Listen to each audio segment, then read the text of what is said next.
for which it stands, one nation, under God, indivisible, with liberty and justice for all. Thank you very much.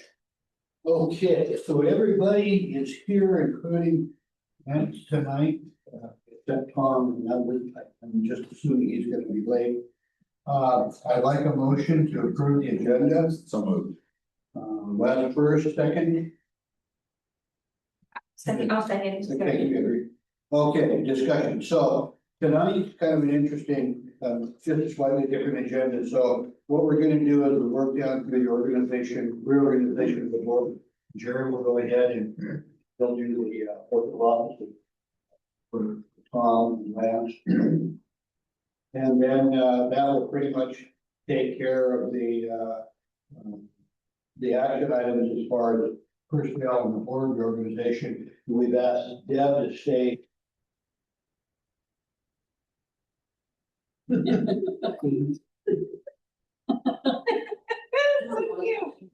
Way to go, Debbie.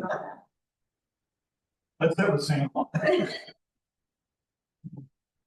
Let's see, well, and then tonight, just to make sure, there were a couple of significant things that we have to sign in here. One of them is the operating agreement that we had talked to on the outside. That's probably the most significant, right?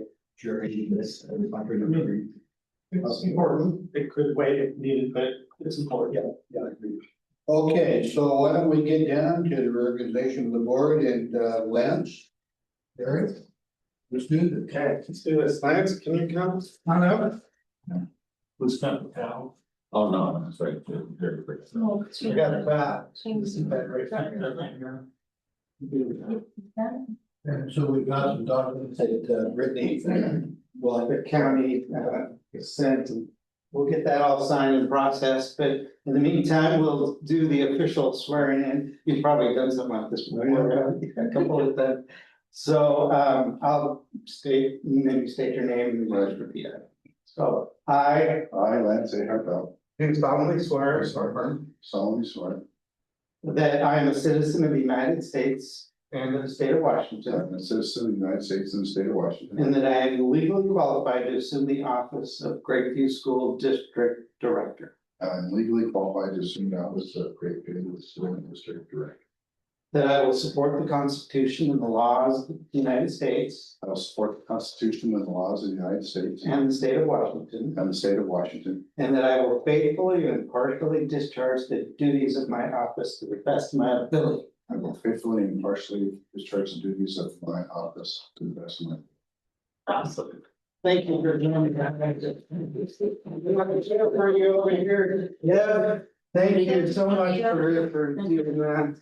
Being here with us, and you brought cookies on your last day too. So Lance, you're the new person, you gotta bring cookies from them. Yeah. Sorry, down before you sit down. oh, I tell you, your timing is absolutely impeccable. Okay. Well, what we do is you're up for re-election.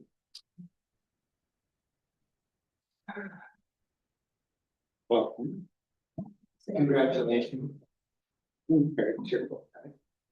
So, yeah, just repeat after me, you know, you're going to pause, yeah. So I Tom Anderson, do solemnly swear or affirm do solemnly swear and affirm that I am a citizen of the United States that I am a citizen of the United States and of the state of Washington. and of the state of Washington, That I am legally qualified to assume the office of Grapeview School District Director. that I am legally qualified to assume the office of Director of Grapeview School District. That I will support the Constitution and the laws of the United States And I will support the Constitution and laws of the United States and the state of Washington. and the state of Washington. And that I will faithfully and impartially discharge the duties of this office. And I will faithfully and impartially discharge The duties of this office. the duties of this office. There was the discharge part. Congratulations, thank you. Thank you, thank you. Thank you, Tom. Thank you, Sherry. Move forward. Okay, so now we're down to item number C, which is the nomination and election of the board of trustees. So at our offsite, by the way, welcome, Steve. Thank you. At our offsite. I knew there'd be food. Perfect. We had decided in the case of, election of the board and chair that, and I guess what we need to do is to approve those elections, and we agreed at the offsite that Deb would become the new board chair and I would be her vice chair. Well, remember, we did, What I said that. we, Love my head, yeah. we were all like in favor of it, but this is not where we nominate, right? This is Does number it have one to be an action item though for next meeting? No, it's action item right now. Oh, So I move that we nominate Edric as our board chair. Second. Okay, Tom, discussion? I think she'd be really good. Sounds like a last And, place. and she volunteered. I know that. I know she will, yes. So, all in favor? I, 100%. okay, so now Edric takes the position. What's that? Right now, do you switch? Or then. No, she does it right now. Okay. Congratulations. So, I wouldn't finish this meeting? No, No. Is that right? you'll finish it as whatever get elected. Oh, is that right, the vice chair? Oh, we thought we would finish it, yeah, and it, that's No, okay. that's how we've always done it. Okay. Okay, so, well, then, bye. Goodbye. Well, thanks for nothing. Obviously, you can see we do this a lot. Yeah. Okay. I need fire drill. I'll take my stuff. You sure leave the gavel there for So, Madam Chair, I nominate Les for the position of vice chair. second. Okay, so then all in favor? Any Oh, discussion? Sorry, any discussion? I think he'd be really good. We volunteered. Well, then we'll call to a vote. All in favor? I, 1%. congratulations, Les, you're back in. Goes like a landslide.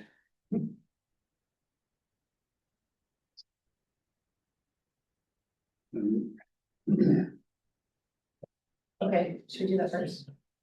Okay. Do I just go to the vote for the? No. Third nomination. I would like to nominate Tom Anderson as the board's legislative representative. Okay. I'll Second, second, yep. I'll be the first motion. Do I second it then, or? No, he seconded it. And Discussion. Is there discussion? I think he'd be really good at it. He volunteered for it. Okay, then we'll call the vote. I, 100%. Aye.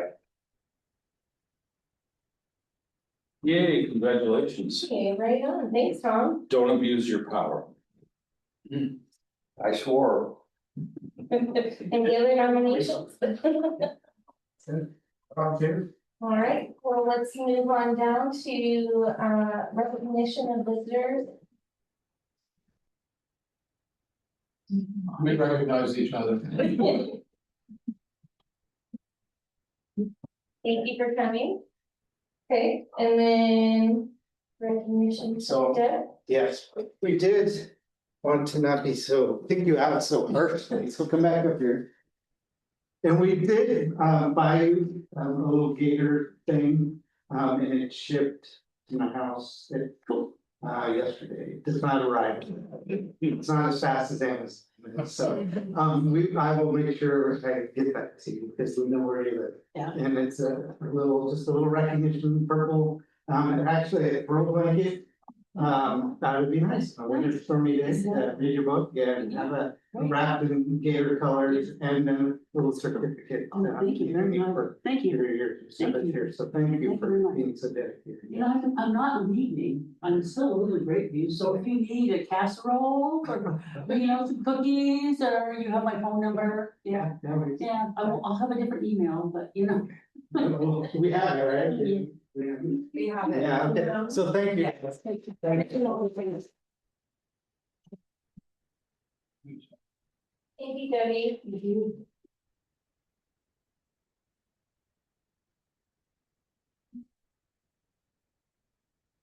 Was that who's this time? Don't worry, we'll get back to that.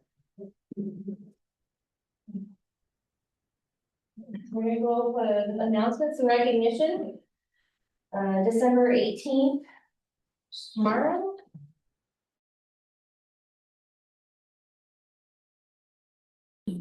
Second grade, fourth grade, doors open at 6.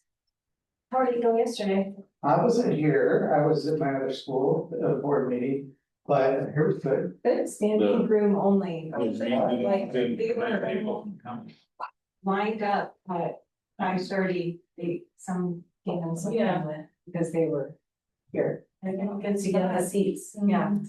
Wow. Wow. That's awesome, yeah. And tomorrow, I watched the rehearsal today, it's adorable. Oh, so cute. December 19th, immune release for winter break. Make sure they're ready for that. December 22nd through January 2nd is winter break. January 16th is end of first semester. January 16th, also Beauty and the Beast performance, doors open at 6. And then it plays again on the 17th. Oh, that's a noon or 1:30, so it's during the school day? I think it's Saturday. Oh, it's a Saturday. And then January 19th, Martin Luther King Jr. holiday, no school. And I please have a motion for the consent agenda? So moved. Second. Second, Oh, good. discussion? Who's this, Brittany as a fiscal coordinator? What is that? Well, I hear she does really great work. What does the fiscal coordinator do? I'm guessing it has something to do with money. It was answered. Yeah, so, I think Jerry might talk about it later, maybe we should just talk about it now. Well, With it's on Sherry's- the agenda now, with so. Sherry's retirement, this is Brittany is stepping in and taking over the majority of what Sherry did for us. Sherry had a different title that had been here for a long time and kind of hung around through different iterations of her career.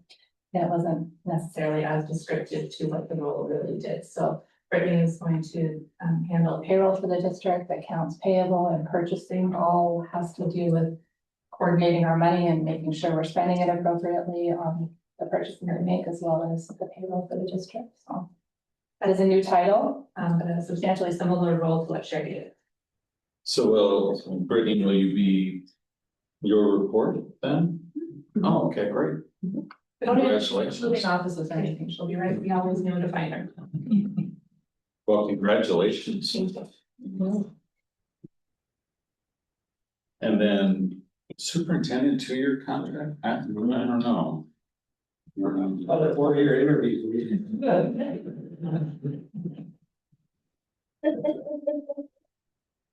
And also the approval of payroll and benefit contract for Terry.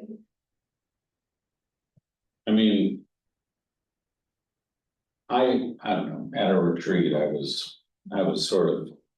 In my mind, kind of pushing for a 3-year for you, but. But I think we all landed on the 2-year, didn't we? Yeah. Well, that all looks really good. Okay, so can we move to a vote, please? For the consent agenda for this is December 17th, 2025. All in favor? All in favor? Aye.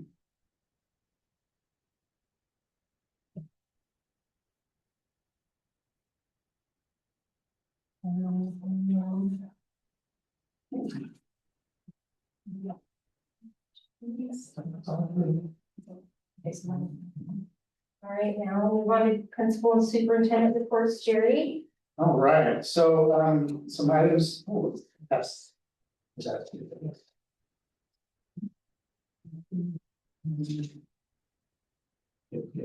Want to read along? I'm excited that we've taken on Parent Square, and I've been surprised to see how much staff are excited to have that as a communication tool for our families. Many of them use it from other in other school districts, North Mason, and they really like it. And some people here, have used it as a parent, and, so after the first of the year, we'll start pushing more of our communications into Parent Square and getting people up to speed and, as a mechanism for more efficiently communicating with families, so they can choose to get the information via text or, a message in the app or email. And we can, It shows them. yeah, exactly. And, you know, if they don't wanna download the app, they can have it. Use it for other ways. And so this school year, we're gonna continue with the other mechanisms that we've used for communication. And then once we've kind of gotten through the rest of the school year, look at, maybe, letting go of a few of the others as we watch that transition. Is one of them Skyward? No, Skyward, well, what is it?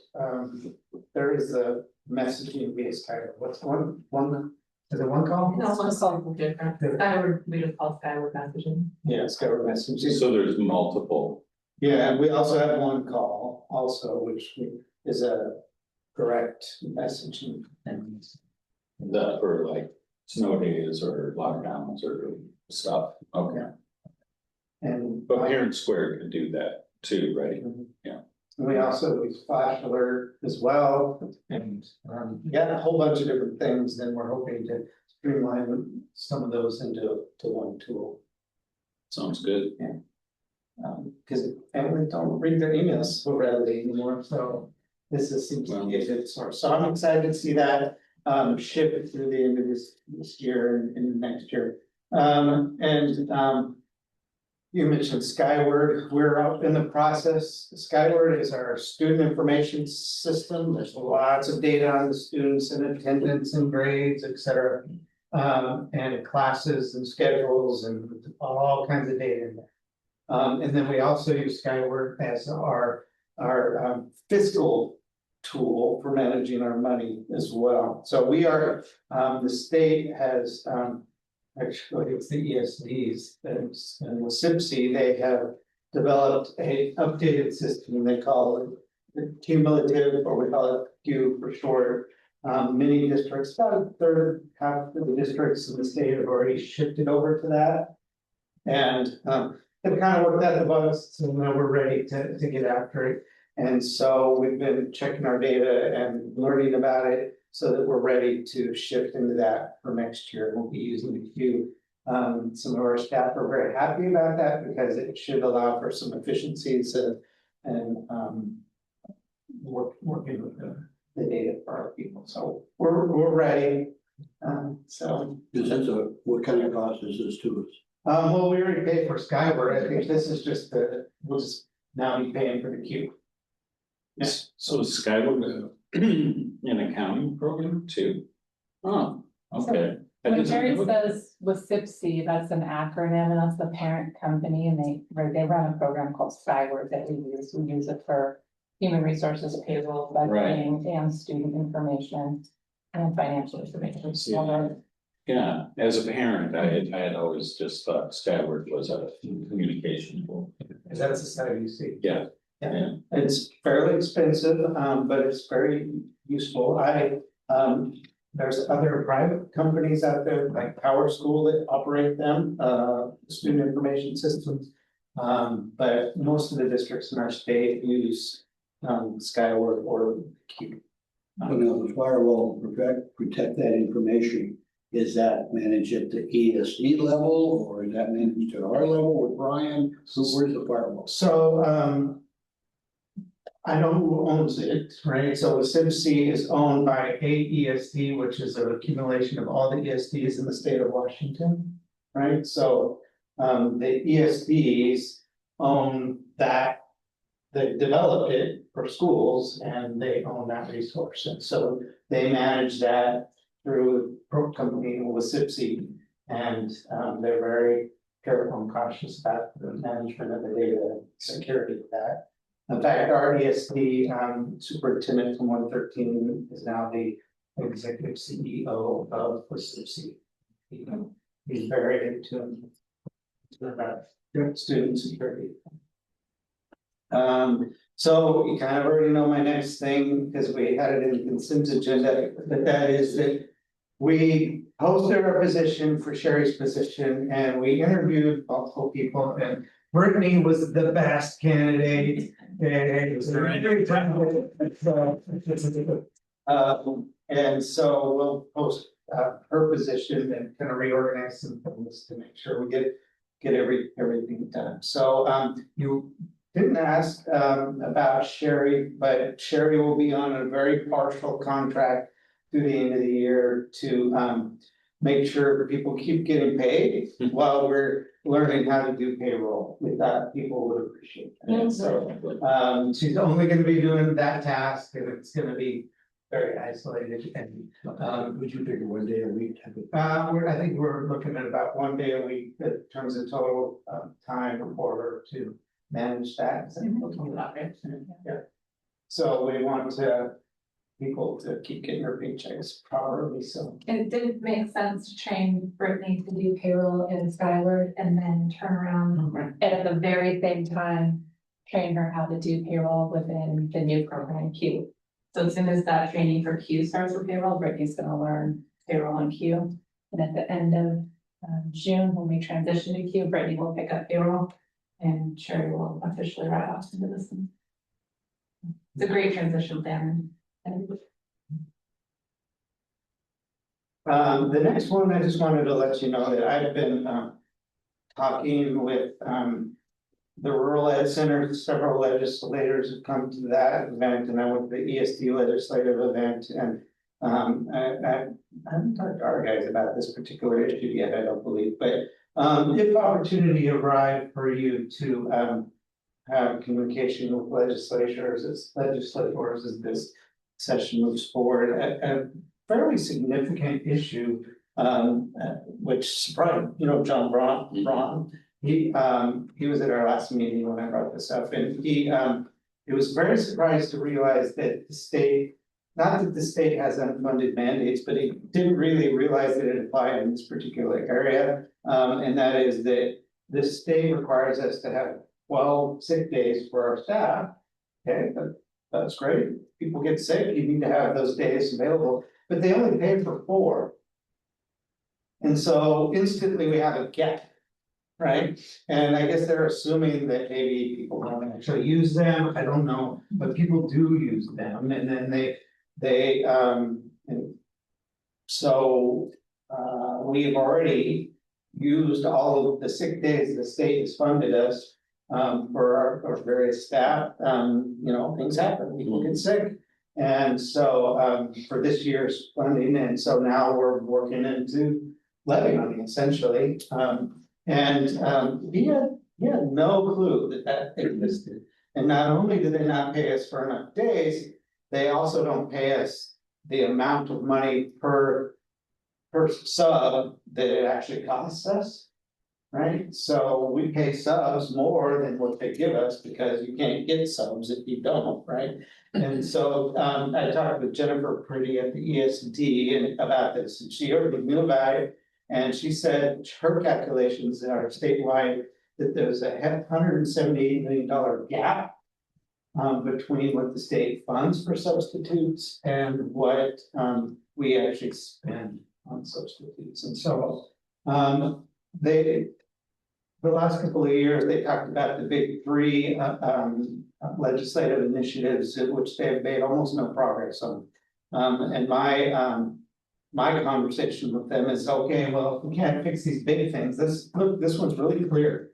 It's not a giant restructuring and formula issue. It's like, we need, you tell us, it costs us this much, and you give us this much, let's close that gap. So if you have an opportunity to speak to legislators or other, I think this would be a really simple, straightforward way of addressing some of the fiscal concerns that we are faced in schools. Well, the fact that he didn't, oh, sorry. That's okay. The fact that he didn't know that that's how it worked shows that these people who are voting on this, they don't read what they're, and, part of that is because they're human and they're presented with, 1,200-page bills that have a bunch of garbage buried in them, right? And, but to fund 25% of it,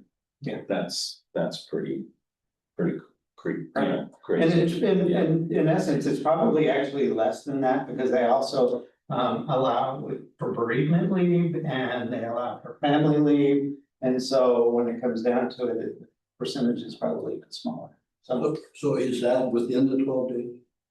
No, sort of. Yeah, it has to come out of your.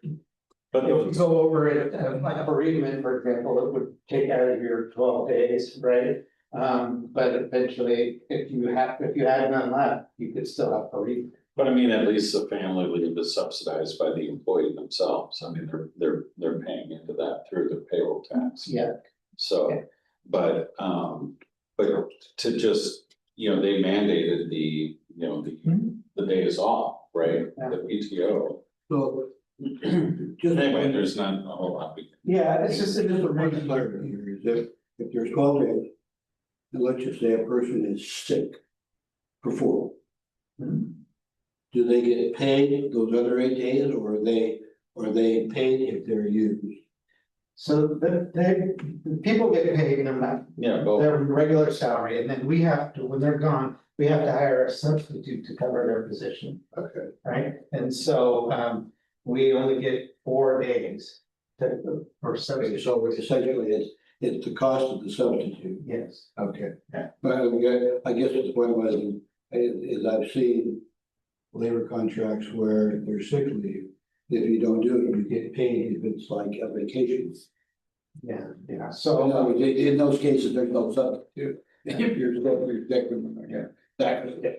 Yeah, so I would. they're banking on people not using it, and Okay. but that's just a hope as you were in the community and you're interacting with leaders that that's a gap that we face. And nobody, not even the Senate financial leader knew that was the case, so. But Andrew did. And when I mentioned it to the other superintendents, they're like, oh my gosh, yes, that's a big deal. And then the last item is, you might have received in your email from the Public Disclosure Commission that you have to complete an F1 form, which, they sent me an email to remind you that you have to do that every year. So even you, Deb, as you were part of the board in 2025, you still have to do that. Yeah. So if you're. So if you're part of the board, even one day in 2025, you have to do the F1, so you can look at that, so they don't email me again. Thank you, Jerry. All right, I'm Cindy. All right. Last 2 weeks are crazy around here with winter and the performances. I'm gonna give a special shout out to Ms. Shannon because I don't know how many hours she's been working. Maybe I don't wanna know, but she's a rock star because she's putting on these 2 performances and what she does with the kids it's incredible. Even the little TK students are learning choreography and so many things. And she's working on Beauty and the Beast. So she has all those things at the same time and it's incredible. So Tuesday, like I said, standing room only. I mean that, like everywhere, standing room only. It was amazing. And then Thursday, let me know if you plan on coming. I know Lance may come. I'll save you a spot. So just let me know. But Thursday is tomorrow's our next one, our last one. And they've been rehearsing all day. And then homemade cookies on Friday and watching The Grinch, and this is something that the middle schoolers come do with our youngest kids, and it's a tradition. We have some Grapeview Gators that are in high school that are coming back for this, because it's their favorite. They have parent permission to skip a little bit to come and do that with their Grapeview Gators. I didn't get an update yet, I was hoping, but our last basketball game is tonight versus Hood Canal. Varsity's only lost one game this whole season, which is incredible. So Hood Canal is a really tough team, so last game, they'll have their celebration tomorrow. We also had an ASB dance on Friday, Candyland. Kids came back and decorated, it was student led. It was good, so they had fun. I'm sure raised a little bit of money, or at least covered their costs. And ASB is doing good things because they're also doing the McTakeover. Mark your calendars on the 14th of January, 5 to 7. McDonald's, Bell Fair. We typically do pretty well there. And if you come in and buy some food, or if you're not in the mood for McDonald's, you can buy a coupon book. And give it to someone else, but it really does help them, and they're out there in the cold and rain trying to get people in there, so it's pretty cute. Next one is 2 character strong assemblies for January. So it was too much to fit into December, so we'll be awarding certificates for empathy on the 9th. It's going to be LLT led, because we're resetting expectations in that and kind of some goal setting, but the next one on the 30th is still going back to student-led character strong assembly for the next one. Yes. It's LLT state. Oh, learning leadership team, excuse me. So that's myself and 3, Connie Severance, Megan Pierce, and Lindsay Murphy. So we're running that one to pulling in all the things, resetting expectations. It's the first week back, so. Who was the last one? You said it, Connie and Megan. And Lindsay Murphy, the 2nd grade teacher. Yeah. Yeah. All right. I'm sure Andrea will talk about this, but it's kind of a big deal. We're full. So I think starting in January, we're like at 200 and maybe 240. Okay, that's really good. She'll talk about that, but we're doing amazing. I still every day get choice transfer requests, so we're full. Not in every class though, so our enrollment is solid. And part of that, people want a student teacher as well. So Jerry gets constant emails from the college asking, can our teachers come student teach there? It's an awesome place to learn, and I think that shows that we're an awesome school to be at and to learn your craft of teaching. So we try to accommodate as many of them as we can, so it helps us and helps them. All right, last but not least, 2 things, band. I know we were really excited about band at the beginning of the year. They played their first song in front of the TK through 2nd grade lunch. And I was actually shocked in a good way. I'm like, it was good. There were notes being played. They all played, like, it made sense. It was a song.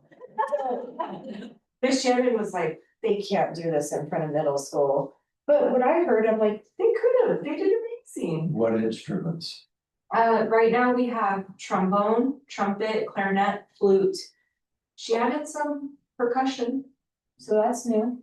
We're working on a saxophone, getting a saxophone.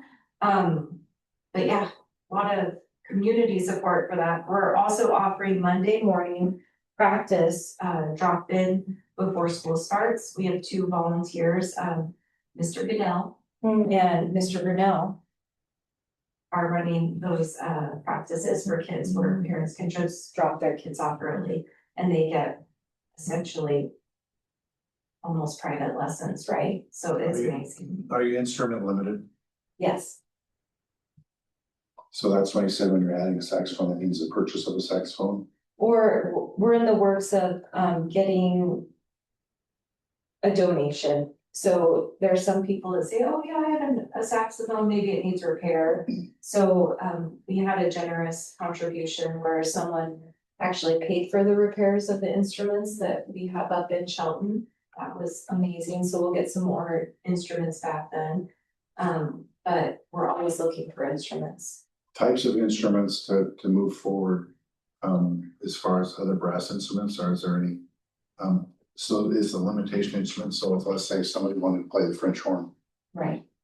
Yeah, they would either have to rent that. is that a problem for the kids?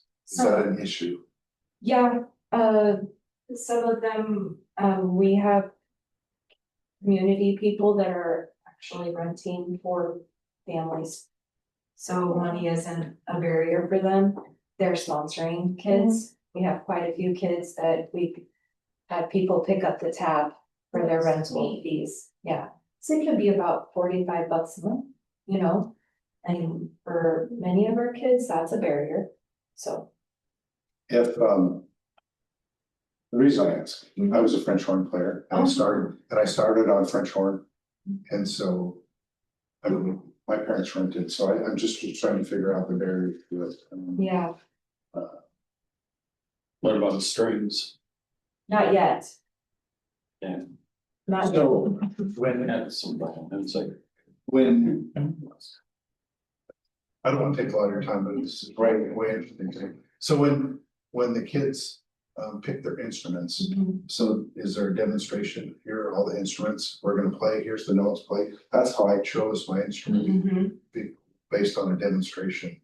Yes, we did do that. I'm not sure if they brought the French horn, but I can ask. But it's kind of limited to the company that we're renting from too. But I'll ask if there's a French horn option. Well, I'll tell you, if there's any interest, if they do a French horn and somebody can't pay, let me know. Okay, I think thank you. That's very generous, thank you. No, band is near and dear to my heart. I have nothing but good memories from band, so. Yeah, awesome, thank you. I'll tell Miss Shannon that. Yeah, the band's going so well, the kids love it, so. And then the last but not least, and some people in this room might have been a part of this, but we don't know. Our two community organizations took care of so many families for the holidays. So the Mason Benson Center and the GCA sponsored quite a few families, and their generosity, like we've seen the families pick up the gifts already wrapped and for their kids, and it really made a difference. So they've written thank you notes. I'm sure you'll see those thank you notes, but it's been amazing. And so on behalf of those families, they really appreciate that. So. Yeah. All right. How many student teachers do we have? Right now, two, one in middle school in Miss Pittoff's classroom, and then second grade with Miss Murphy. Thanks. Yeah. So we had one other one who was. Oh, yeah. We had the original student in that. She wanted to do Oh. her special ed, and then, so we kind of kept a continuous flow of things through here, what's like WGU, Western Governors University. I've worked with a lot to try to keep people in here, and it's actually been beneficial to us because at least one of them retired, and several of our paras are in their programs too. And so our focus has been, we have a good school, let's use these good people to create more good educators and show them what the school should be like. So we've had quite a few, we're going to continue to do that. Our only caution is we don't want to overwhelm our teachers. So, so we don't take necessarily everything, but we try to have some every year. I think maybe Wes and Tom are the only ones who were here then, but I was a student teacher here. So, you know, but it's a good thing to, you know, it's a long job interview, right? Don't tell the other students that, because they might think, oh my gosh. Yeah, I remember that. Yeah, Mhm. Vicky Rice, Oh, Yeah. Vicky. yeah. All right, that's it. Thank That's all, you, folks. thank you, thank you. Yep.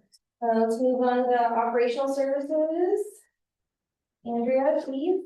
All right, so Brittany's gonna pull up our presentation. This is information through the month of November. We'll start with, one of the topics that Cindy touched on, which is our enrollment. And I won't go over each line, but you can see we're above what we budgeted, and I did kind of look ahead to where we might be in January, because we've enrolled a couple and lost, I think, one during the month of December. But when you look at that year-to-date average in the middle, in January, that year-to-date average is probably gonna be 230, which is 20 students above what we budgeted for. So we have grown a bit. We have one class per grade, some of those classes are big, so we're really, So to 240, did I hear that correctly? Well, yeah. 230. it- 230. Yeah, 230, but we're having a couple more students start after break. So if you were to look then, that additional, okay, so it's the storage kids, do that, so you're sitting here on, 21, 26, 28, 23. So we have yet to hit that 30 kid mark. No, we do, seventh grade, right? Yeah, sounds great. So it's always right there, okay. so the number in the middle, that year-to-date are averages. Yeah, I get that. So you've heard both the number 240 and the number 230. What Cindy said is we're approaching that 230. And her number is head count, so the individual bodies in the school give us 240. We're funded based on FTE or full-time equivalent, which is what these numbers are. These will always be a little bit lower. But the average is going to be in January about 230, so. So what happens, is there a breakover point to where all of a sudden we've got to add a teacher and then you got a Yeah, teacher that's- comes in and you only have like 5 students you can do? Kind of a song and dance between what the capacity is in the classroom. So we have class size limits that are contracted with the teachers' bargaining agreements also. The smaller grades have lower class sizes. As the grades get larger, the class sizes can be a little bit bigger. Okay. So that's what you'll see, in sixth grade and seventh grade, we're almost at 30. If you had a kindergarten almost at 30, you would have to have 2 classes. But there is a breaking point because we're funded about 11,000 or so for each student. So if you're over by 1, you don't have enough money to hire another teacher, but if you're over by 10, you have enough money to hire another teacher. So Cindy works with all the teachers on their class size. If they exceed the limit that we've agreed on, they're considered an overload, and we give those teachers some different considerations based on what they need. But we are, like Cindy said, we're pretty full right now, so she's taking a hard look at the choice transfers that are asking to come in, if it makes sense, if we should take them, are they a sibling where one student's already here and then the kindergartner's old enough to go to school now? Well, yeah, we would do that to keep the family at the same school. So the parents, do they help extend the certificated teacher in the class that's approaching that limit of contracting? Can a para kind of help with that, or does it have to be another full-time? You have to split the class. I think that's what, one of the considerations she talks about in our overage meeting. There's a monetary part of that, right, that's in our CBA, in their CBA, but there's considerations like, for reading groups, do you need extra para support? So, it's honestly what's best for the kids, and if where the resources are kind of moved around. Then every class could be different too, Yeah. because 25 second grade kids in 1 year could be different than 25 third graders in the same year, just the actual students in each classroom, which is why Cindy meets with each teacher and make sure we give them what they need. It's an interesting problem to have. It is, Mhm.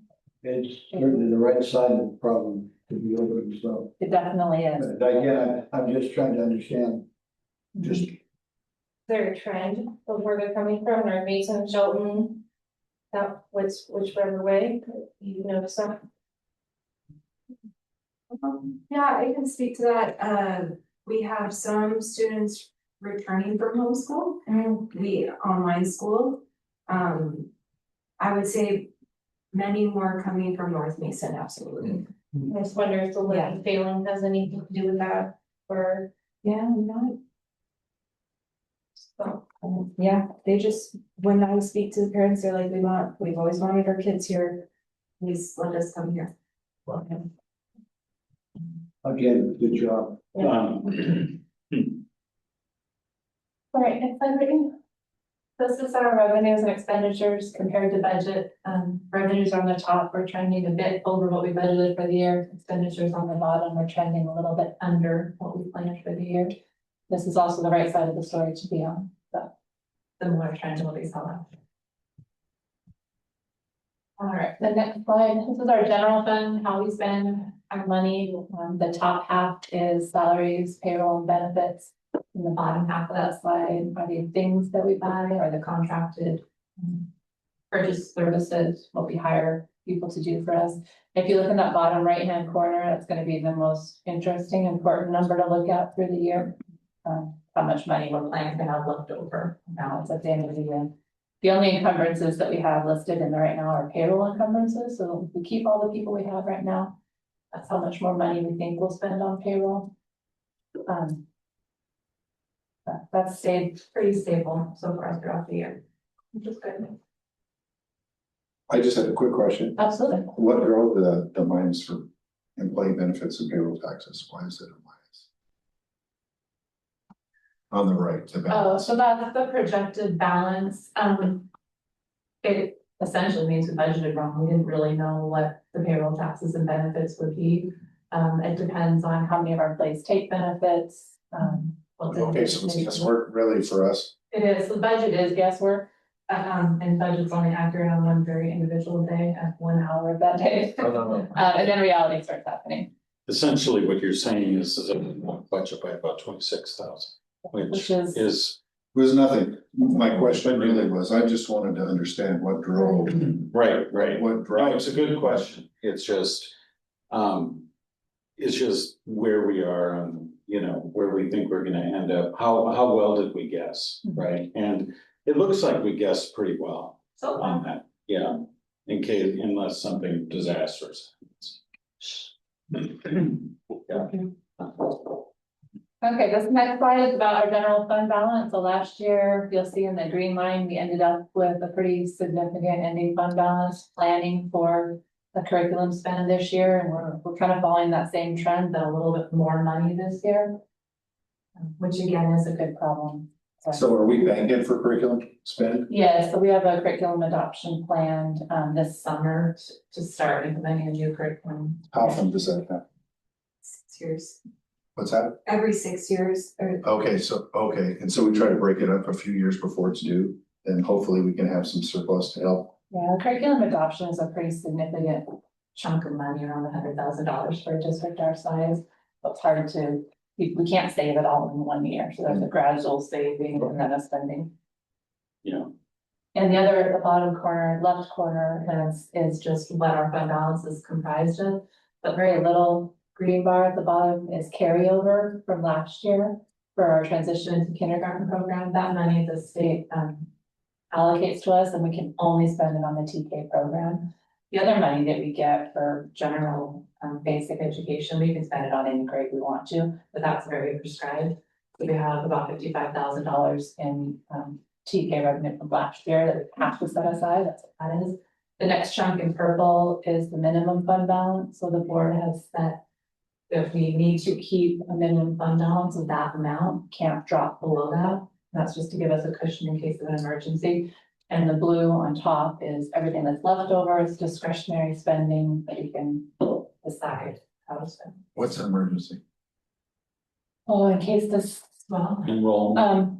water but last year our water got contaminated and had to spend money to. Emergent maintenance. Yeah, Yeah, Could be that, it could be also that the state is having a cash flow problem, like they had this last summer where they short paid part of our apportionment in 1 month and then paid more of it in the following month. And depending on the size of the district and how close we are, when our payroll comes due, if we don't have the money, Oh, so you From have to the make state. up for it if the state doesn't come to. you know, Oh, so. so I, in all of my memory anyway, we haven't had to dip into that.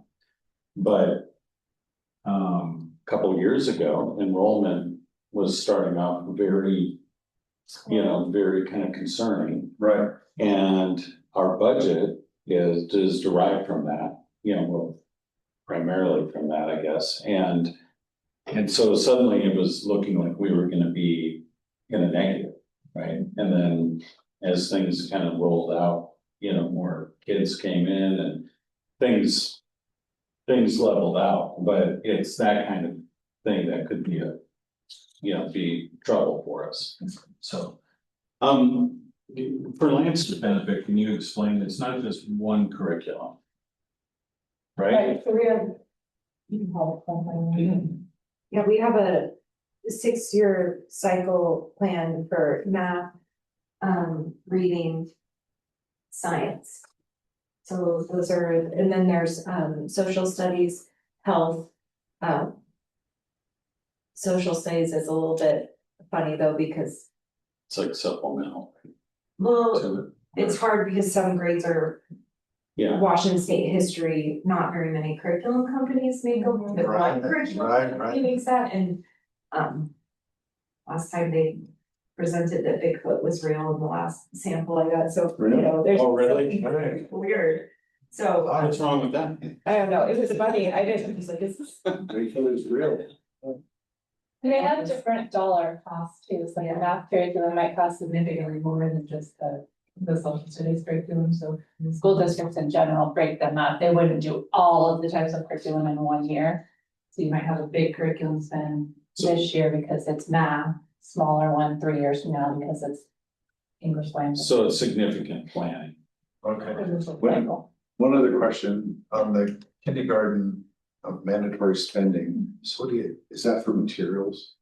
Is that, so when you carry over? It's for is that- everything, so we're funded, it's for the transition to kindergarten program, so not the 5-year-olds in kindergarten, but the grade before that. It's for the teacher, a paraeducator, the paraeducator support, and the supplies that go in that classroom. Okay. They just wanted to make sure that you're actually spending it on that class, right, Yeah. absorbing it into somewhere else. Yeah. It's Dedicated. unlike the funding for any other grade level we have. It's fun, to keep track of stuff. Interesting history in America.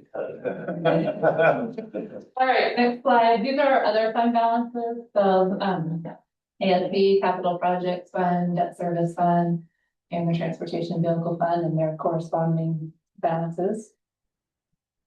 Any questions on that slide?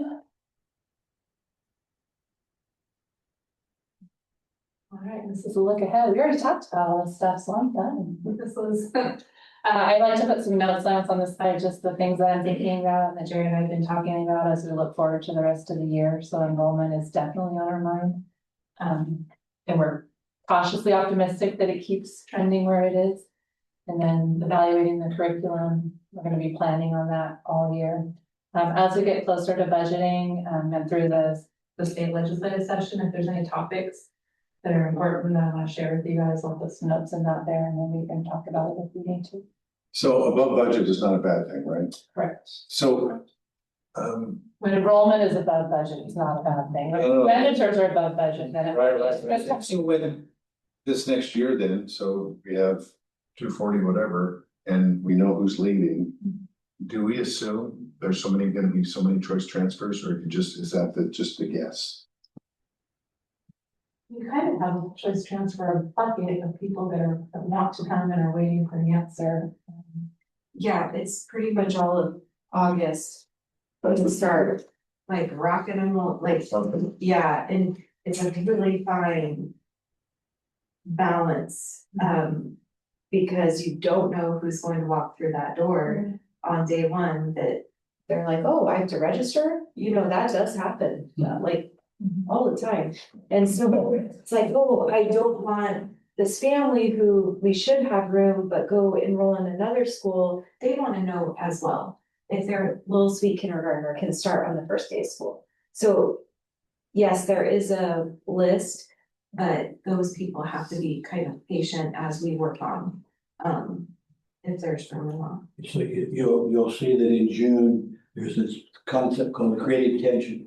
Where you're seeing bubbles of people leaving and you have bubbles of people coming, but you really, it's a real gray area there in July.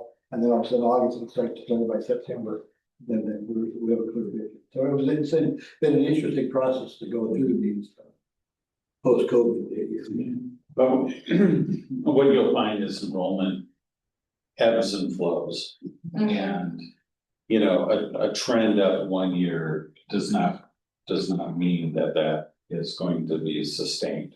And so you might trend down the following year. About 3 years before we did the modernization project of the school, I was the chair of the facilities committee, trying to determine, do we build a new school? Do we remodel our existing school? You know, what does that look like? Do we combine the middle school in with the elementary? And I think what we landed on was the modernization would have to, we targeted a maximum of about 245 students. That would be bursting at the seams, right? And so. We're so close to that. But at the time that we were doing it, you know, our enrollment was around 196 to 200, something around that. And so 245 seemed like, you know, yeah, far in the future, you know, but so we're approaching that, and but that's sort of what I think the school design can handle.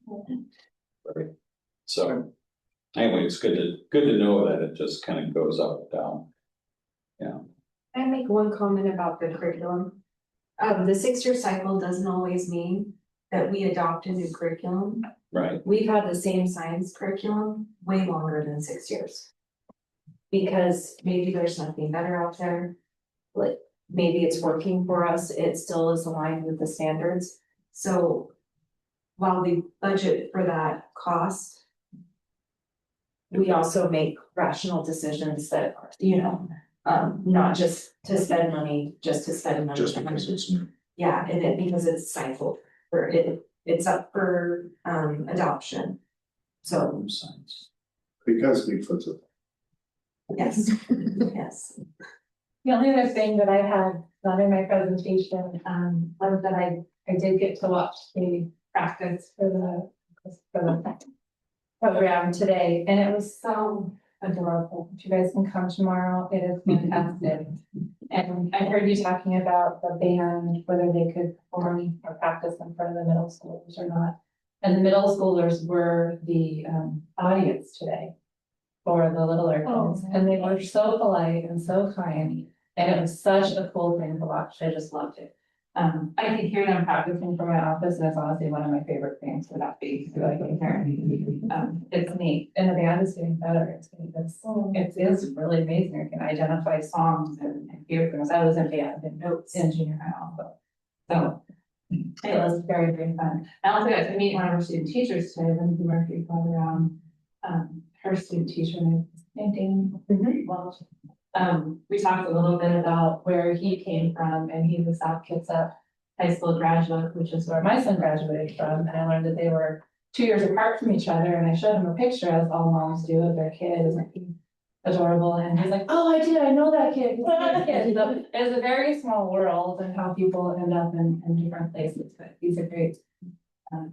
He seems so excited. Likes being here. So it was a great day. Anyway, that's all of it. Well, thank you, everyone. Cindy, you'll save us a seat. Absolutely. You and Pauline? Pauline's in the Caribbean. Yeah, so for me, yeah. Party of one. I gotcha. Thank you. All right, I'd back to you. All right, thank you. I'm looking for a motion to approve the 25-26 operating agreement. Second. Thank you. Any comments? No? So you have the official. This is the official. Okay, so no comments on it? We'll stop. Okay. Then Good. I'm gonna call to a vote, please. All in favor? Hi.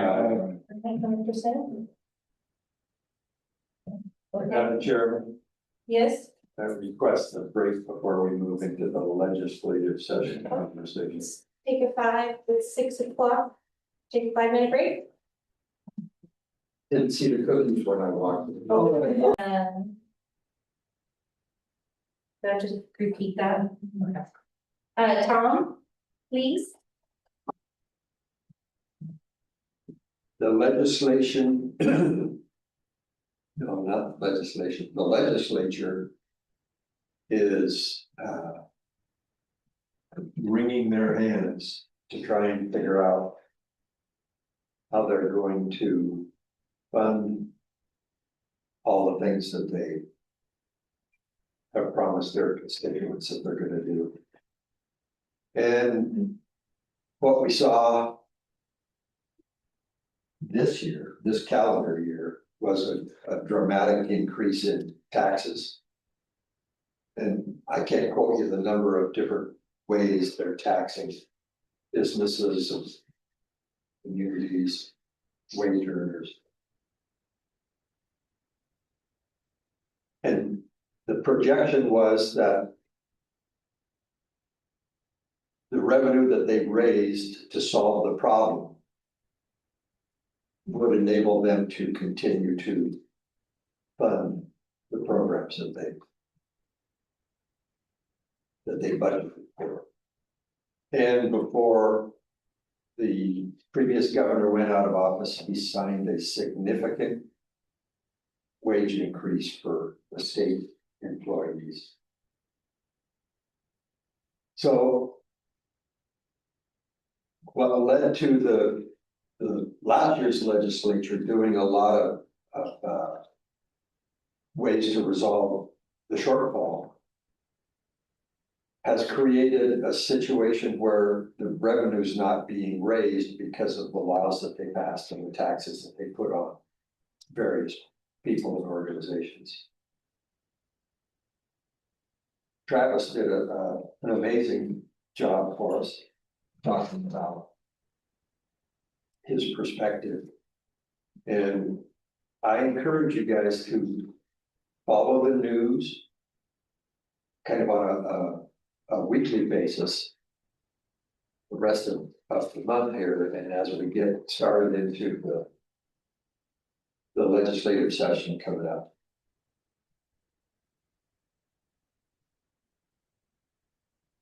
There's a rumor that the legislature wants to implement an income tax in this next session as a way to generate the revenue that's needed for all those budgeted items.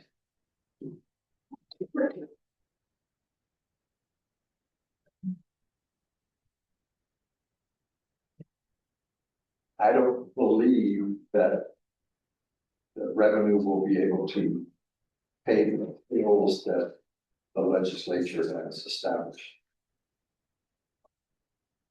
And I expect it to be a dogfight, and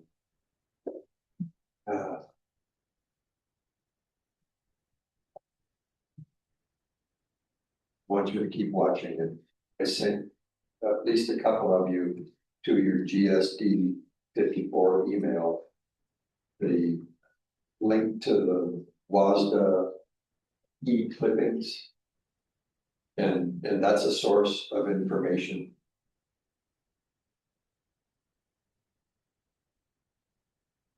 The governor and the legislature provide certain levels of information to us. And it'll be either released in news articles or maybe a news conference.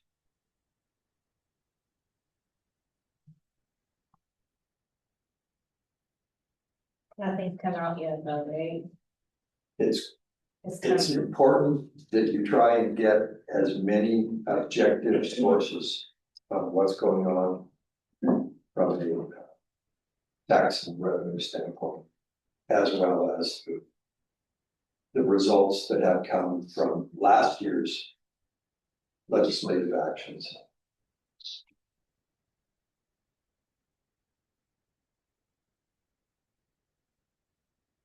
We talked about at the offsite and ways that we can be involved. And I encourage you then, and I encourage you again tonight to think about what you're willing to do. If you're willing to watch bills, if you're willing to send in comments or record comments, if you're willing to go down to Olympia and appear at a committee hearing on a particular bill. I just have this hunch that they might not get done in, what do we have, a 60-day this year? This is a short. Yeah. I have a hunch that we're not gonna get done what needs to get done in 60 days. And the governor may end up having to call a special session.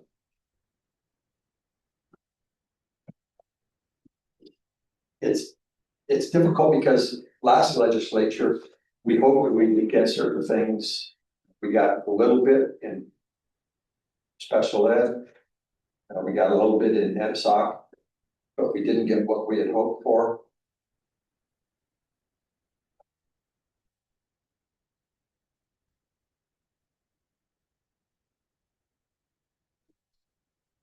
The timing of 230 or more FTE students is good for us.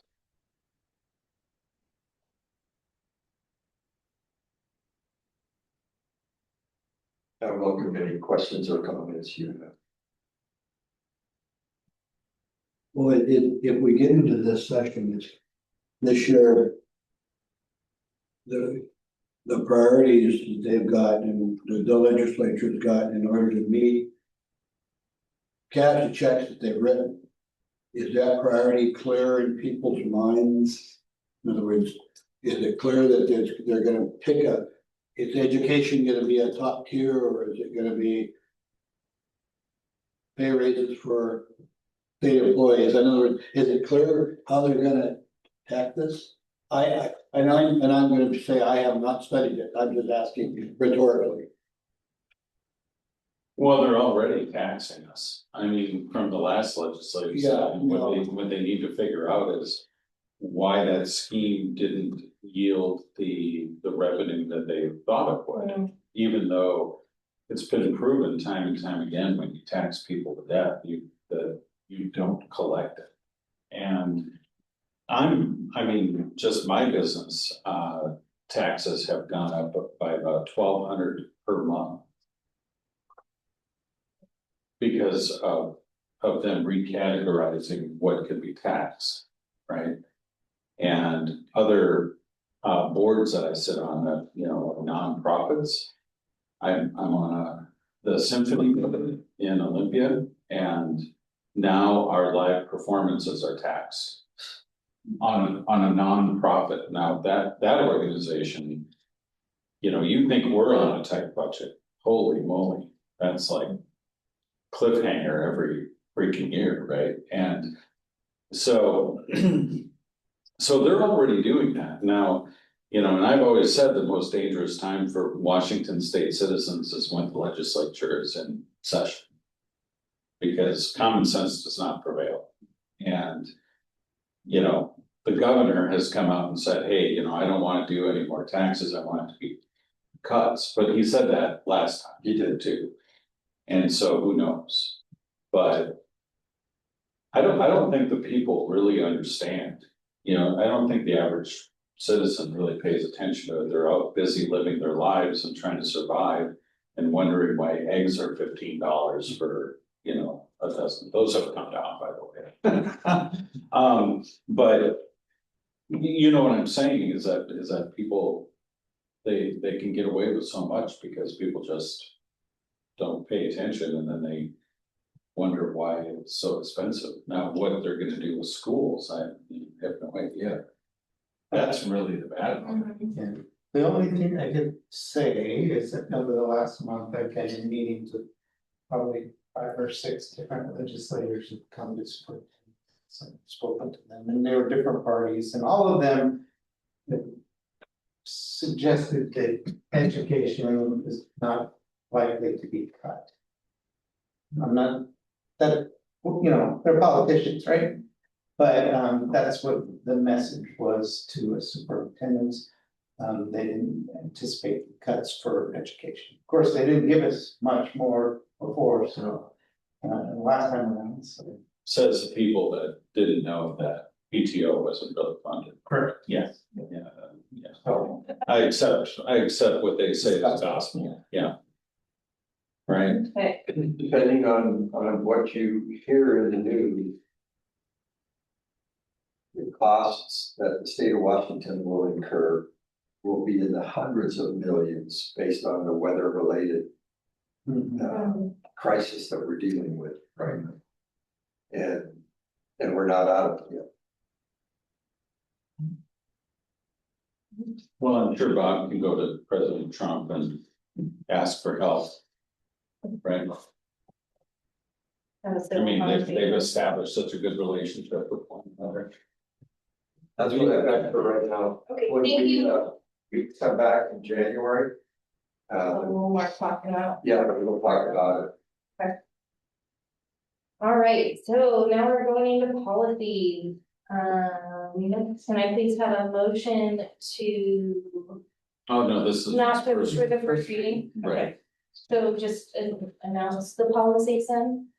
Yeah. Okay, so the first reading of policy, 1005, See a lot of key functions of the board. cross outs and a lot of, I mean, used up a lot of blue ink on this.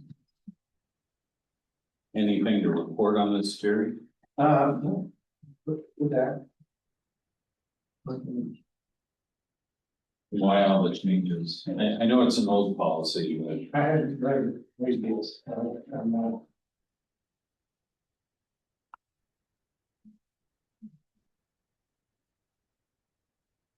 I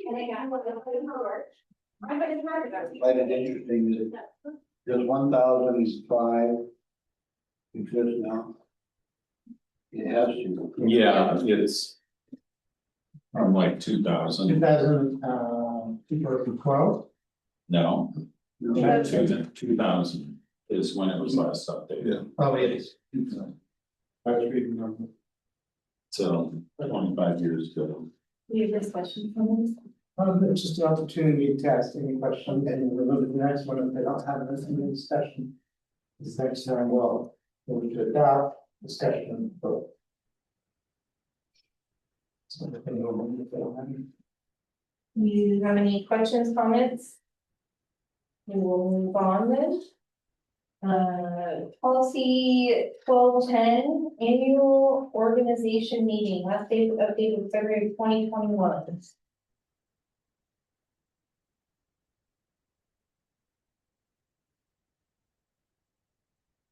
Yeah, this is what we just did. We were obedient to the policy today. All right, well, then let's move on. There's no questions, comments. Down to 2170, career and technical education. So this CTE thing is where you're, That's what I'm working towards, yes, this is, it is classified as important, it's not required. I'm actually want to dig into this a little deeper because, I may, CTE is predominantly high school.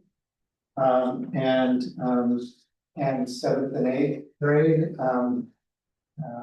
they've opened it up to sixth grade to take CT courses, but they don't fund it.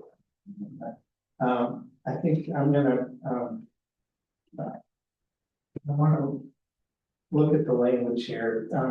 It's kind of designed for a district that's like K-12, Right. right? And so, I'm gonna, Yeah, so they get dual credits, so right. a middle schooler can take a class, you can get the high school credit. Right, so I'm gonna work on that one and have some more thoughts about it when we get back. How come sixth graders like Washington State history? They don't start it and it doesn't count till and the seventh and eighth graders, they get the harder stuff. Why doesn't it start at sixth grade and then? So, I just feel like the CTE stuff, some of the qualifications doesn't fall under sixth graders, so it's only seventh and eighth graders or only eighth graders. Why do they do that? well, a lot of times sixth graders are in elementary school, so they make some, so. There's gotta be a line around that. So, CTE is something we're working towards. We have one course approved, kind of languished while I was doing the two jobs, but, we're working towards, back up and bringing those. I have to work with North Mason CTE director because I don't have background knowledge in that. And so we're just picking brains and gathering information, but I might have some recommended language changes for this. Great. I have a question. Yes. Isn't a trained dog guide and service animal one and the same? Both are trained, correct? No, I don't. I mean, it seems though that is use of a trained dog guide or service animal. Does that mean they have a service animal besides the dog? Yeah. Like a service pony or a pony, service pony? I've seen that, but Well, I think, isn't there a difference between trained Dog. dog guide and service animal? That's service animals. way But more isn't a broad. service animal, I mean, isn't that, I mean, they're providing a service to the Yes. person. I'd like to see the word certified. Before, between A and trained. And I would like to remove dog guide and or and put service animal. Mhm.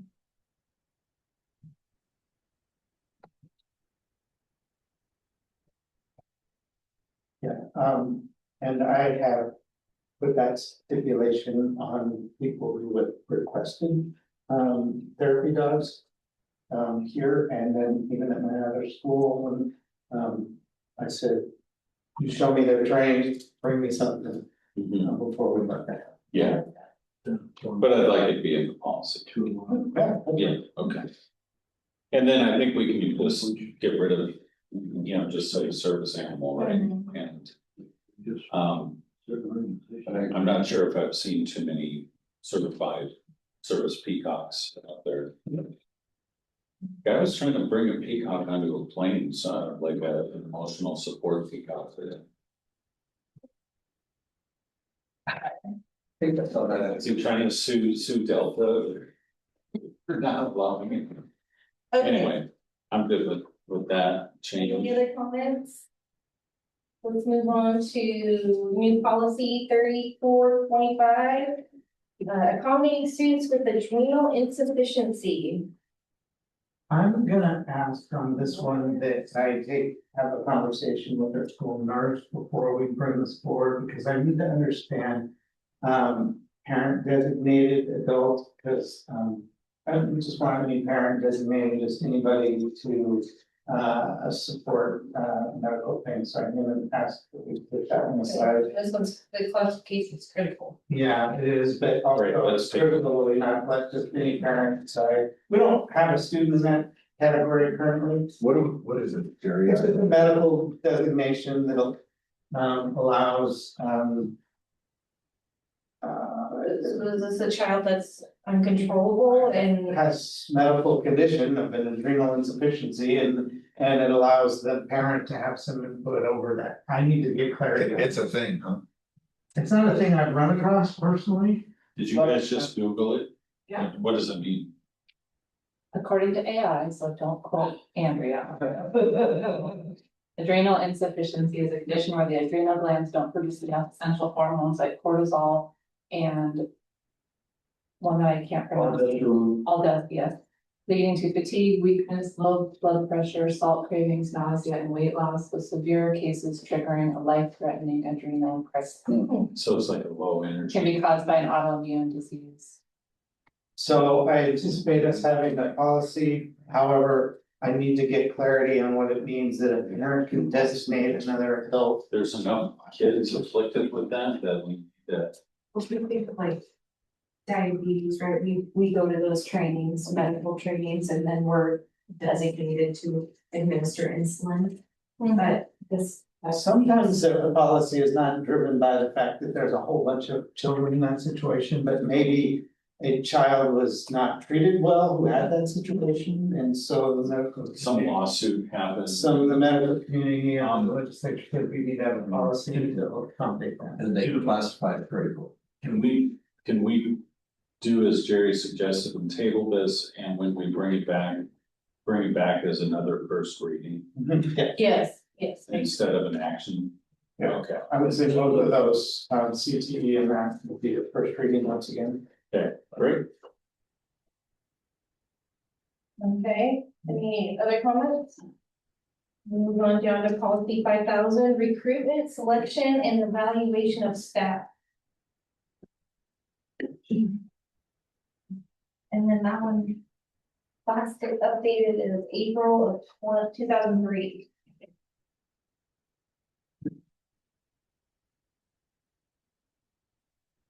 Okay.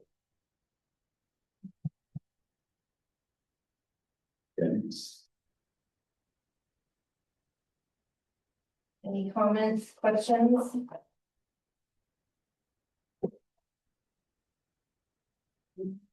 Something Can I- done all the time.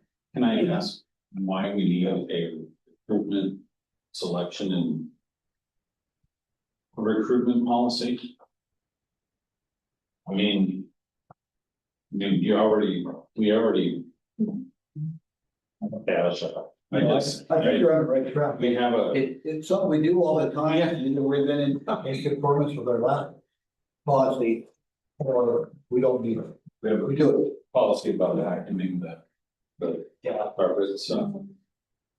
Yeah, Jerry, this would be one that, in my mind, we've been doing this for a long time, and if you're in accordance with this. It's, we have a policy already. Yeah. And this is an update. It's classified as important, but not required. So. And it references 10 state laws. You know, Right, Okay, so it's really around background checks, personal social networking account, violations of civil action, pre-employment, so, okay, so it's all stuff that you do. Yeah, So, this is essentially telling us we have to do this. and it's somebody that can go through the steps and go, Jerry, you didn't do And if we did do this, then there was an employment practices problem, and then it's on us, not you. Okay, so now we're gonna move down to policy approval. I need a vote or sorry, a motion to adopt, like, blanket them, the policies, or do I just go through? One. Okay. Policy approval, policy 1630, I need a motion. Or, sorry, a motion for, to approve. motion to approve this I'll policy. be the person. second, Discussion then for us now. So this is interesting that this is dictates that contract with the superintendent will not exceed 3 years. And I don't know, this is a new policy, isn't it? It was last revised and. No, 2000, October 2000. Oh, no, that should be the adoption date. I need to fix that. The prior revised date is January of 2017. yeah. Oh, okay, I see.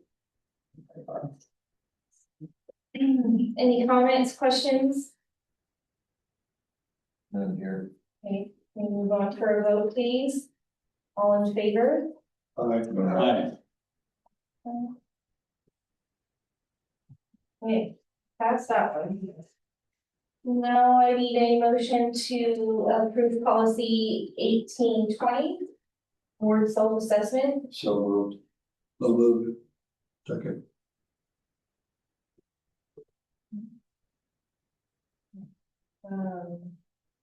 Questions, comments? So Tom, before, as I was coming on the board, the self-assessment that was done then was a loss-based assessment. You guys are doing that? Or we did it shortly after I got on the board. That's the last one I remember we did. Comprehensively. Is that accurate? Yes. And now this refers back to the laws of school board standards again. And so it looks like it's taking us back to that assessment tool. I don't think you have to use that tool, but it's saying we agree to review and assess our performance. That's one tool. Wasn't Chris right on that? I was just gonna ask, this is a self-assessment, so he Oh, will right. have to, on behalf of ourselves. Hmm. Well, we're piped right into his office.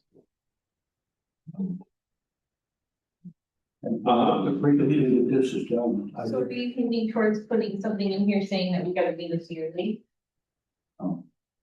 can use the city goals, the result will be reviewed, discussed. In some sense, I think. This looks like an annual. The retreat. The retreat. It states annual. And the board will assess its own performance. Interesting. Interesting. Yeah, it says for the subsequent year. Been a while since we've actually followed that. Yeah, we've been here. Jerry used the laws of the self-assessment, but I think it's Jerry referred to. You do different self-assessments for the board. I think we followed it pretty religiously during a time of upheaval.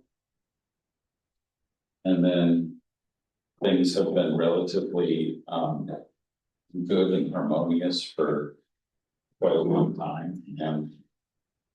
And I think the last time we did anything like that is when Les came on board, right? That's just that.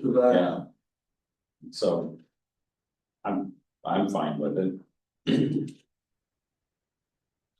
I look at, if we were looking at board self-assessment and how to meet engagement of the community and education, you certainly have that when it comes around the props creation by members of the community for setting up the really want that our productions, our drama productions. Yeah.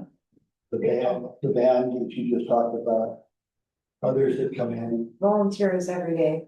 Yes. I mean, the school. Less, another thing that we did that was more holistic and not specifically with the board, but we did touch at the board with this when we did the SWAT. Oh, yes. So I felt like that was Yeah. our school as a whole, but I thought we also spent time discussing us and how the board. So that's true. That was, Yeah. that was in some format, an assessment of us. Well, you can also technically consider what we just did as an assessment. We assessed that you were over your term limit and I had to Yeah. switch it out. I mean, if you really wanna get technical. And I think that you bring up a really good point, and I don't know if one way to carve this out, and this is just a rhetorical statement, as an annual SWOT assessment. If it's something that's simple, a strength, weakness, opportunities, and a threats review of the school, of our The function. district and then. I'm just throwing that out as, reading between the lines and whether or not, I mean, you talk about responsible school district governance, communication, commitments to high expectations for student learning, creating conditions for district-wide for staff, for student and staff success, holding the district accountable for student learning, engagement of communities and education. That's us. That's what we're about. I mean, that's what you're, and Cindy and the staff, the teachers, that's what you got to do and do it well. So we kind of do it, we've never really quantified. So now, does this become something that Right Tom is, Ben is gonna be looking for somehow? It's no report, it's self-assessment, so we don't have to submit a report to him saying that we all got A's, Or a one. Yes. We'll take that over. Well, they took that out at once, so it'd be safe. I know, that's why I said. Look at all the board members and you have it. Can we get this to a vote, please? All in favor? Aye.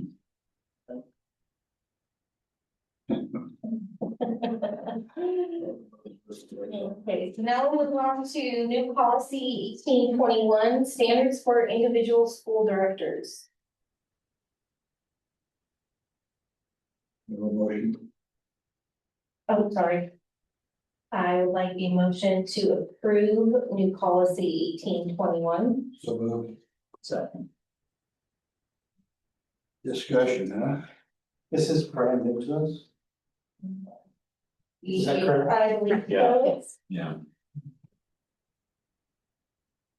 Questions, comments? Well, doesn't our operating agreement, and this would be maybe something, Jerry, that, you look at our values and ethical behavior, our leadership, our communication.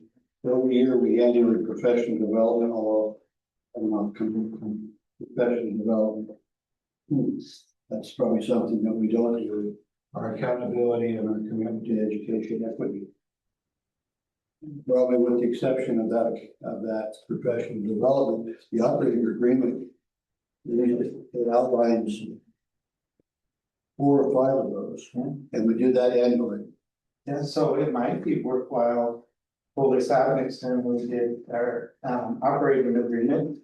To put this out with that and have that compare with, have the conversation and see if those pieces are all present, or if we need to include some and change some, and that would be a form of evaluation of ourselves as a board. I would like to table this until we do that, and so how we do that is I have a question, see, we vote it. So, Table. Has something to say. yeah, under professional development, C. I'm just trying to wrap my brain around that one. Participating in professional development individually and with the board superintendent team, is that what we're signing up for, or we signed up for, is that what we're doing? So it does happen in school districts, particularly larger districts where they have a little more money and they send their whole board to watch the conferences. Right. Things. So I sent one of my board members from my other district to go. And I was at the WASDA conference when you went the first time. So it's a good thing. It's not necessarily where you. My point was, is this.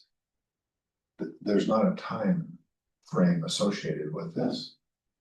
So how do you hold yourself accountable? If there's no. I'm just saying, it's very overly broad. I mean, I get the fluffy words and, hey, we're gonna do this, or go to a conference or whatever, but. Just a, yeah. And I don't wanna. It's worth investigating. There are state laws that mandate that school board directors do certain levels of training and that includes you. And I've communicated with you about where I stood with the courses that I'm supposed to be responsible for. Let's see if we can figure out what those are. I think there's probably another policy that speaks directly to training requirements. Yeah, is there a parent document that reference that drives this? You're talking about the OPMA requirement that you guys have to fulfill every 4 years. Yeah, but there's other ones beyond that as well. Open public meetings. So we'll get a report on, What's the review, whether or not that would fall under that. I just read it and I don't know how to, Yeah, I don't know how to check that a lot. I agree that it's pretty lofty goals. Yeah, and I personally like that it's vague because I know in my life, I would not be able to accomplish all of that. I mean, that's okay. I just, mostly expectations and, Oh, yeah, and, you know, we call this a policy. right. My previous background, things were kind of black and white. And so if we're gonna live in the gray, I'm okay. Well, welcome to government. So, I don't actually believe that we need it. But, you know, this is someone sitting around justifying their position, writing up crap. You know, and I like Tom, I believe that there's probably something in our tome of policies, right? That speak to those, but anyway, I think it would be a good idea for us to table it and revisit it at our next opportunity. Or And I would sometime add, in the- to that, if we could do a brush with the operating agreement, what we would cover with that, because that's an annual review.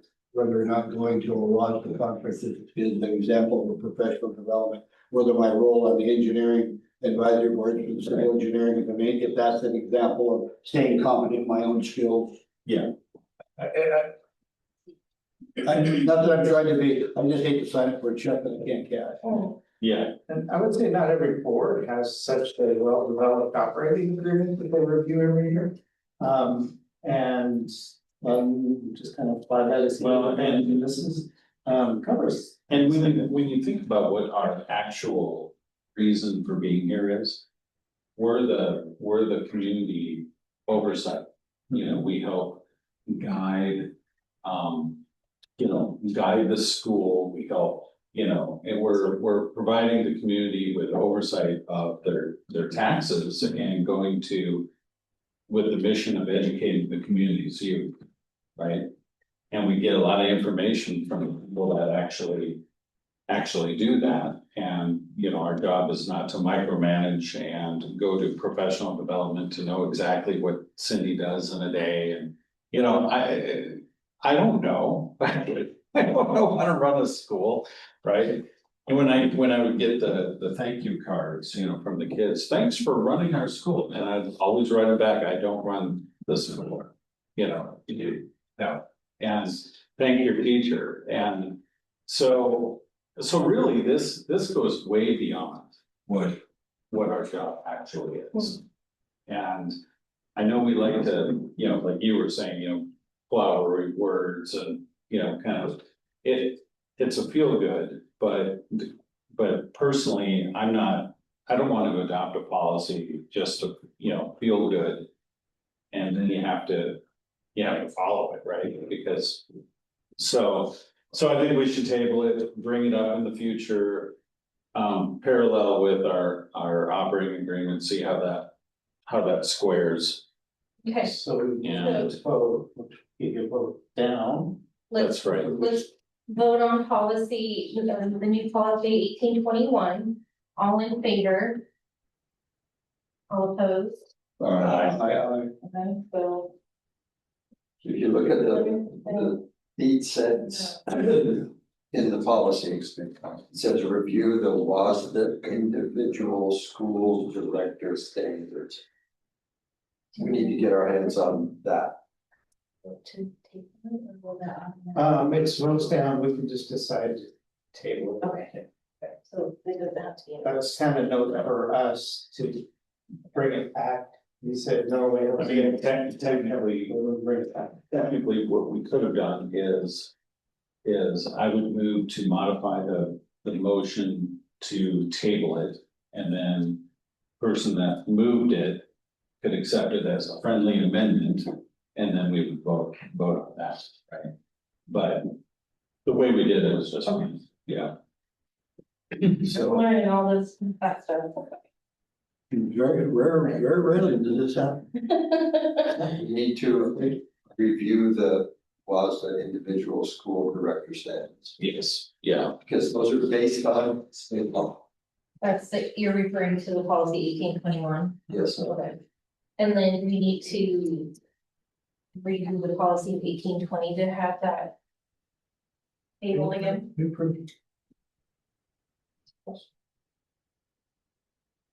I need a motion to approve future agenda items.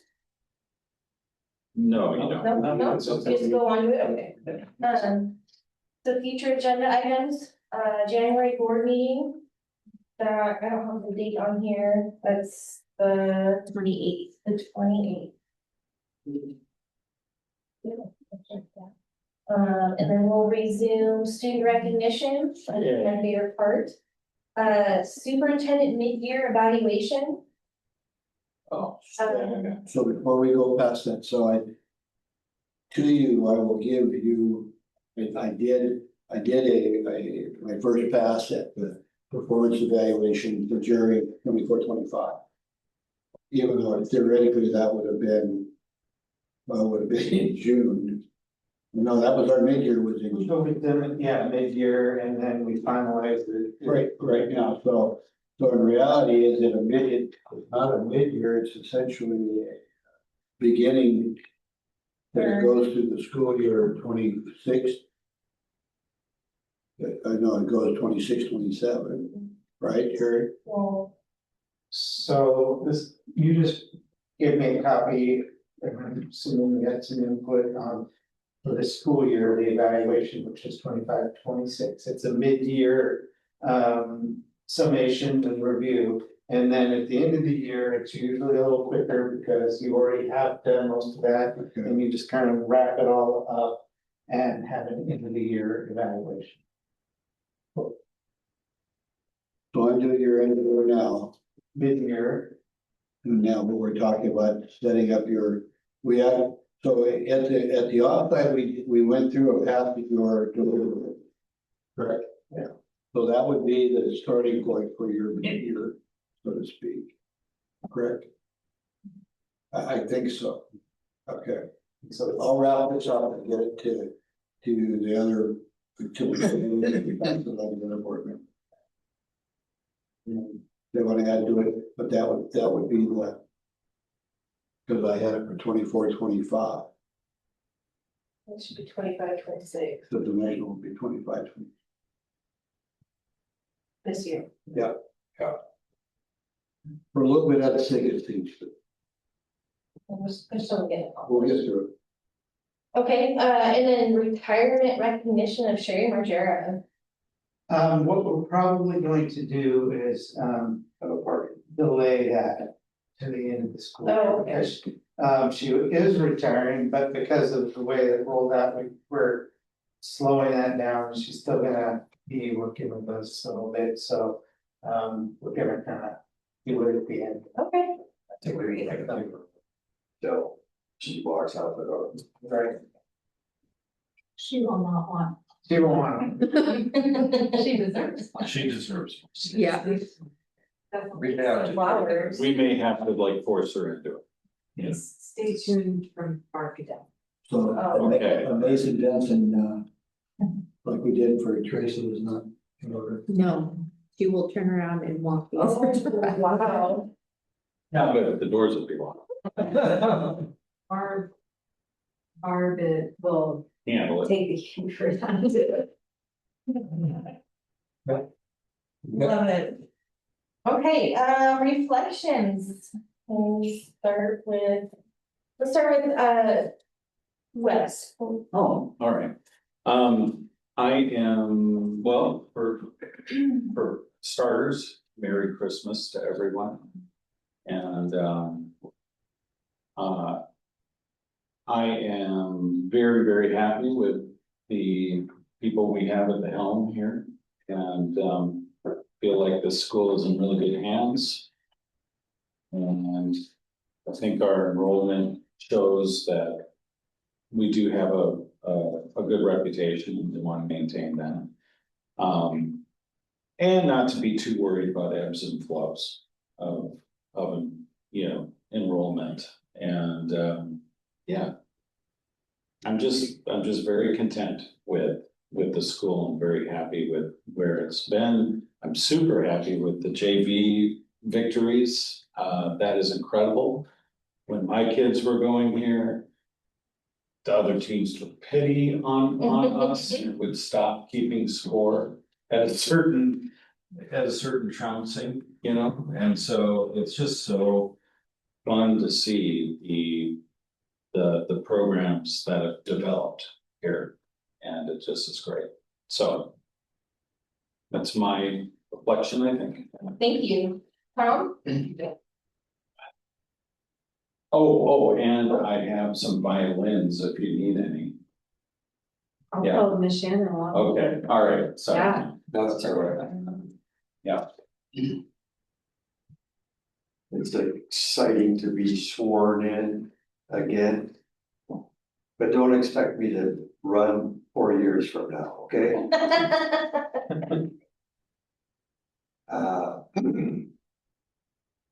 This is an easygoing board to be part of. And I say that because of the participation that our board has done with other Mason County boards in years past, in the conversations I had with other board members from those other districts. And some of the antics that transpire in some of those board meetings. We're fairly reserved and easygoing here. And I think that's a indicator of the quality of the organization and the community and how the community school district work together effectively. And I really like Jerry's red Christmas. And I'm glad that we're gonna get Jerry inked to a 2-year contract. Yes. Great. To Thank you, Tom. So Les? So I reflect back to 1957. And the fact that I hear Cindy talk about a band is just over the top. From my point of view and perspective of what's gone on during 65 years. And then I see Steve and I say, didn't Michelle used to play mandolin? And all of a sudden there's mandolins coming your way with a community volunteer to help with that. So anyway, I'm just overwhelmed by that. So, it's really cool. So nice shot, by the way. And like to the point that Tom made, it's been being the chair and whatnot. I've really got engaged in this and gotten involved, and I'm going to miss it and really turning it over to good hands and look forward to work with them. By the way, Thank you. Merry Christmas, all. Lance? Happy to be here and looking forward to serving with you all and looking forward to the progress of the school and the kids. And Merry Christmas to all. Well, Lance, I'm sure happy to have you here and excited that you got the wisdom and are you questioning things, and I'm excited for that. And what else? care of the kids even today. I know my son's ready for break and the big dark has really gotten to us. But I am happy for the sports and all these other extracurriculars to keep our kids engaged and happy. And I think that also tells to a thriving school is how many kids want to sign up for basketball? How many kids want to sign up for volleyball? Like to have a good turnout like that just makes my heart happy. And on that note. Gary? Use the word thriving school, and I would say that this is a thriving school. And when I meet with the volunteers, one of the things I tell them, was that, there's good schools and great schools. I've been in lots of schools. And a major factor in the difference between a good school and a great school is the community that surrounds it and supports it. And now that I'm working at a board level, board, I see that that's a profound influence in the culture of the school as well. So, part of that is that you live out the operating agreements each meeting, each day you're part of the school, and that flows through the whole institution. That's kind of a neat thing to see. And then I would just say thank you for bumping me up to the 4 days so that I can do one job only. And for 2 years, not for one. yes, in 2 years, and hopefully that should bring my blood pressure down a bit. And give me a time for a couple other things. So thank you very much. I appreciate seeing you. Yes. Any other comments, questions? Merry Christmas. Merry Christmas, yes. Merry Christmas. So it's the 7 o'clock exactly. Do I have to? Cindy on that, take us, I have to.